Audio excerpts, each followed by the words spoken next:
Sensuality is an enriching experience that transcends mere physical touch. It invites us to explore openness and vulnerability, creating deeper connections with others. By engaging in mindful touch, we enhance our awareness of each other's desires and boundaries. This practice cultivates intimacy as it encourages honest communication and emotional safety. Each caress becomes a dialogue between bodies, transcending words and allowing us to connect on a profound level. Embracing the art of sensuality fosters trust, reigniting passion and curiosity in relationships. It's a journey of discovery, inviting us to celebrate the beauty of human connection through the transformative power of touch. Hey everyone, welcome to Pleasure Principles, the podcast where we dive into the deeper dimensions of well-being, exploring what it truly means to thrive, mind, body, and the soul. I'm your host Avik, and today we have an incredibly important conversation that is lined up for you all. Our guest today is the brilliant Phyllis E Leavitt. So welcome to the show, Phyllis. Well, thank you so much for that great introduction. And thank you for having me. Lovely, lovely. So, but before we start our conversation, I'd quickly love to introduce you to all of our listeners. So, dear listeners, Phyllis is a psychotherapist with over 3 decades of experience and the author of America in Therapy, a new approach to hope and healing for a nation in crisis. So, Phyllis believes that our collective mental health is in urgent need of attention. So much so that she's calling for a nationwide therapy session to help us overcome the societal dysfunction that's affecting all of us.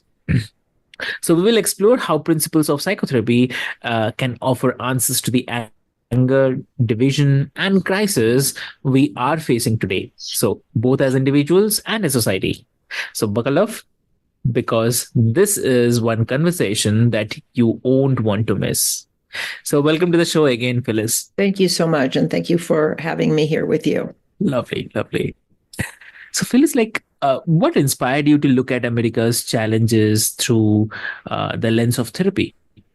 Yeah, so many things. But one way of saying it is that in the world of psychotherapy and psychology, we really understand that healing and our mental health and our well-being, our emotional mental well-being, and our most constructive behaviors are most likely to be fed by constructive, healthy, peaceful, respectful human relations.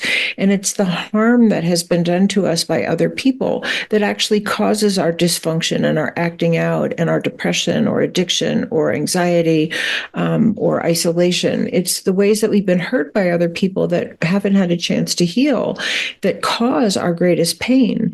And so when I looked at the family of America through that lens, how are we addressing the way we treat each other?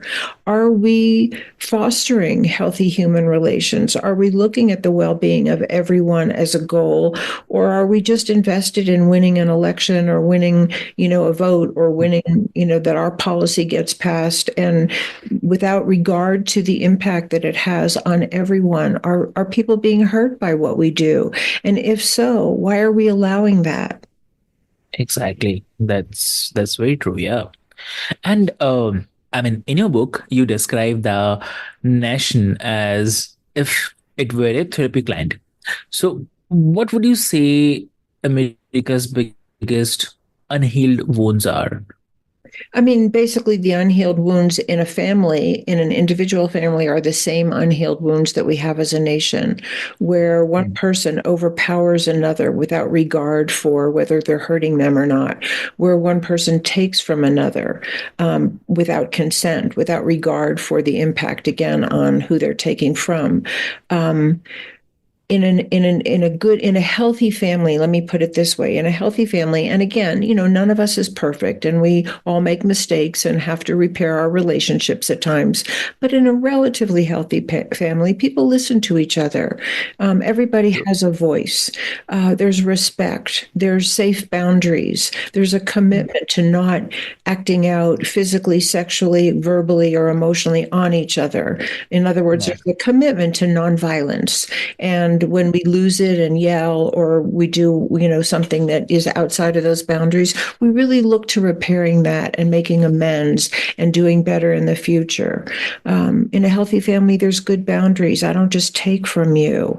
I know where I end and you begin, and we help our children understand good boundaries so that they don't believe that they're just the center of the universe and entitled to whatever they want, or that they're not the center of the universe and they're not entitled to anything.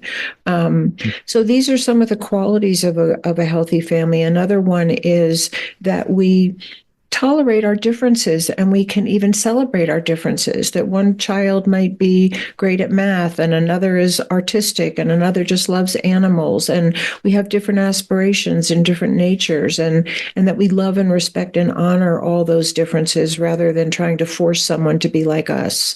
And as I say those qualities of a healthy family, I think we can see that in the family of America, many of these qualities of a healthy family are not part of our policy. They're not part of our practice, and they're not even talked about in terms of agenda of what we should make priorities in our country today. In fact, I don't think we talk about how we treat others. I think we talk about what we want and how we're going to get it and who's right and who's wrong. Exactly, yeah. So some might think that therapy is only for the individuals. So how does it translate to healing on a national level? Yeah. Well, I really focus in my book in talking about what that would look like on a national level. And some of the things are just the practices of conflict resolution.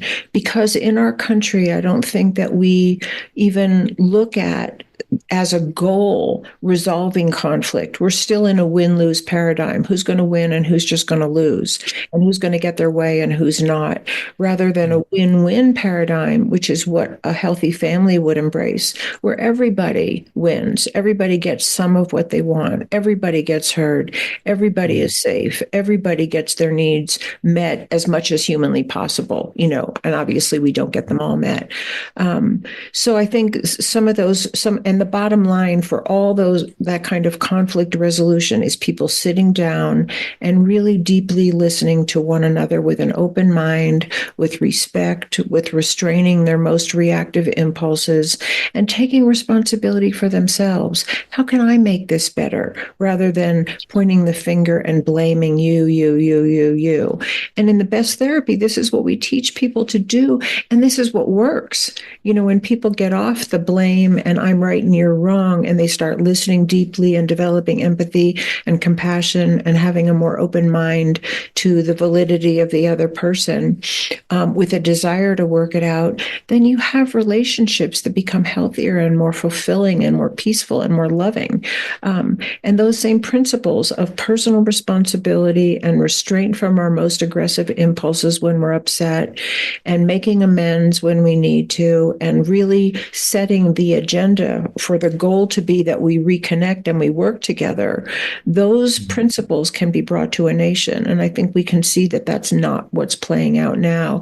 And it's costing everybody, I think, their mental health in this country, because there's a lot of stress going on with the lead up to the election, the aftermath of the election. What do we do now? How do we come together? Will we come together? Is that even part of the plan? Is that what people want? When we know in our individual lives that of course we want that. We want that with our families. We want that with our friends. We want to feel safely a part of our communities. We want to feel safe and respected in our workplaces, in our houses of worship. So the same things that we want for our mental health in our own lives, I see that there's no reason why that couldn't be translated to a national agenda if we were educated enough to realize the benefit of doing that for all of us and the high cost of not doing that, which is escalating violence and divisiveness and hatred and discrimination and widening gap between the wealthy and the poor. Yeah, exactly. True. So, like many people view that mental health as a personal responsibility, not a collective one. So, how do you convince people that we need to address this as a society? Well, I think part of it is talking about the high cost of not addressing it as a society. And that's why in my book, I look through the lens of family systems, because I call America the family of America, because it operates on family dynamics just like we do in our own homes. How is power handled in our own homes? Do the adults in our homes, who do have more power than the children, do they exercise that in a way that's good for everyone? Do they listen to their children? Do they have a place at the table? Or do they restrain themselves when they're angry? Is there a place for everybody to have their needs considered and valued and met? So I think we have to educate people about the dynamics of abuse, because when abuse happens in a family, none of the things that I'm talking about are happening. People don't feel loved. They don't feel safe. They don't feel like their differences are tolerated. They don't feel like they have a voice. Often they feel like they're punished for disagreeing or speaking up or trying to get help. And in an abusive family, people are then blamed for their symptoms. They're hurt. They're either physically violated, they're emotionally abused, they're ostracized, they're sexually assaulted. Whatever happens in an abusive family, people become symptomatic, and an abuser will then blame their victims for their symptoms. Why are you crying? Stop crying, I'll hit you more. Or the child is so terrorized at home that they're failing in school, and then they're punished for failing in school. And we do that as a society. We withhold resources, we withhold opportunity, we have discrimination, we have discriminatory policies and practices, and many, many people are suffering and become highly symptomatic, whether they're depressed and not functioning well, not parenting well, not partnering well, not succeeding at work, or acting out on themselves or others. And then we tend to blame them rather than saying, what happened to these people that they're not functioning well in their own lives, in their families, and in our communities? And we really see this with the escalation in mass murders. We need to be asking as a society, what is happening in the family of America that is producing more and more people who are so enraged and so disconnected that they want to go out and kill people they don't even know? So these are large family issues, and I don't think that that's necessarily been identified as that. We tend to just blame our victims socially as well as within families. And I'll say this is a big principle from the world of psychology that I don't think is commonly known. In a family, if one child is really acting out, hitting their siblings, failing in school, setting the house on fire, stealing, doing something that, or, having outrageous fears and they can't sleep at night. If one child is highly symptomatic, what we now know in the field of psychology is that they're actually the symptom bearer for the family's dysfunction. They're calling for help for the family. Something's not working in their family life, generally in their family of origin, but it could be in their school or their immediate environment. But something's really not working that's hurting them or scaring them. And they're becoming symptomatic as a way to get help for the family. They don't know that, but that's what they're doing. Just like if we eat really bad food, some part of our body is going to become symptomatic, and it's calling us to get help for the health of the whole body. And so our most symptomatic members of our society, not just our individual families, are doing the same thing. They're calling for help for what's not working in the family of America. And we're not listening to them that way. And I think partly it's just because people don't know to listen to our most symptomatic societal members that way. And if we did begin to look at them that way, then we would look at the causes of their pain and their dysfunction instead of just blaming them as bad or evil or sinners or just intrinsically wrong and just wanting to lock them up. Lovely. That's really lovely. And so listeners may feel skeptical, like I'm thinking that I can't change the society. So what do you say to those who feel powerless to impact such a large scale change? I think that's a really good question. And I think a lot of people have that question. I think a lot of us come up against feelings of powerlessness. I'm just one person. The forces of politics and the media are so strong. How could I ever make a difference?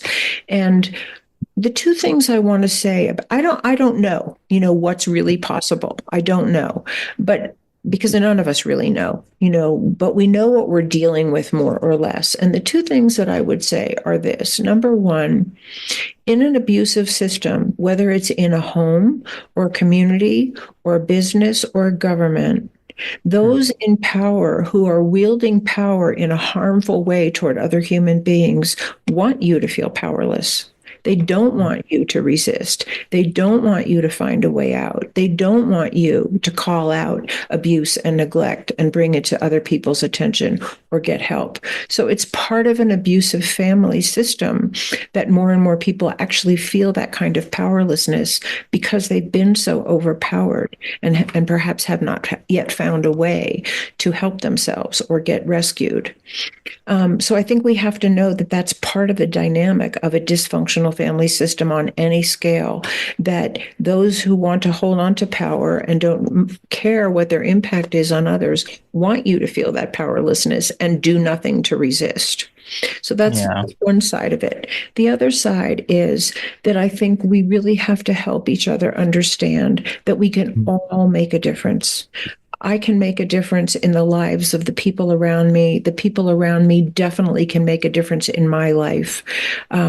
So if it's just as simple as being kind to your neighbor, going out of your way to help someone who's in distress, giving your seat up on a bus to somebody who's elderly and having a hard time standing, or, it can be on any level of kindness, of respect, of tolerance, of diversity, of sharing and caring and compassion, actually has a ripple effect that we may not even know. We may not know that the person we were kind to in the restaurant was going to go home and scream at their kids, but our moment of being caring and sharing changed their mood and they went home in a better place. So it can be like that. It's also that many, many people have a contribution to make, whether it's like you doing a podcast where you make room for many, many voices and you hope to have a healing influence on the world through your voice and through inviting people to share on a large scale, or somebody writes an article to the editor, or they run for office and they hope to promote better values and a more humane approach to politics, or I write a book, or I play beautiful music that warms people's hearts. We all have a contribution to make. And one of the things that I learned so powerfully as a therapist, because many people come to therapy because they feel powerless in a certain part of their life, powerless to maybe heal some of the relationships in their life, or to get along better with their partner or their children or their boss. And sometimes there's things we can't change. Maybe you have a boss who's just doesn't esteem you. So what I always say to people when they have some experience of powerlessness that feels overwhelming and they're tending toward feeling hopeless and resigned is that the true antidote to powerlessness is finding where you do have power and focusing your energy there. So I may not be able to change the outcome of this election, which obviously I can't, and none of us can, but I can write my book. And I can talk about the principles of healing, and I can share them with whoever wants to listen. I can be a more loving partner. I can be a more understanding parent or grandparent. I can be kinder to the person in the grocery store who's upset with me or whatever, So I think we just have to focus on what we each can do. And that's kind of the grassroots level of bringing about change, which is very, very necessary, because I think a lot of people feel resigned and powerless right now, and they don't know what to do. Got it. So, okay. Now, the thing is, what are some of the first steps that we as individuals can take today to start healing both ourselves and contribute to a healthier society? Yeah, there's so many things that we can do, but I just want to focus on something that kind of dovetails with what I just said about power and powerlessness. Mhm. Because I think one of the things that we're really suffering from in America, and I think around the world, it's not just America, maybe as a human race, what we're suffering from is this model that we've been operating on perhaps forever, which is a power over model. I have to beat you. I have to beat you in the election. I have to beat you in this argument. I have to exert my power over you to make you do what I want you to do, or see life the way I see it, or believe in the religion that I believe in. It's very much a force kind of dynamic that we live in. Power over means one person or one group dominates, and one person or one group has to submit. And Exactly. does that make sense? And Yeah. that's what we're seeing playing out. And of course, it results in war, whether it's a war in your home between two people, or it's a war in your community between different populations, or different economic groups, or different religious groups, or different gender groups, or it's overt war between countries or within a country of one group against another. And it will always go that way. The whole model of domination and submission, of power over, and a belief that might is right, is what is actually killing us. It's killing our relationships in our homes. It's destroying our relationships with our children, or making them dysfunctional and reactive. And it brings us to the point of war all over the world, which we're in. And it never resolves anything. There may be a truce at a certain point because people give up, or they're conquered, or they're beaten into submission.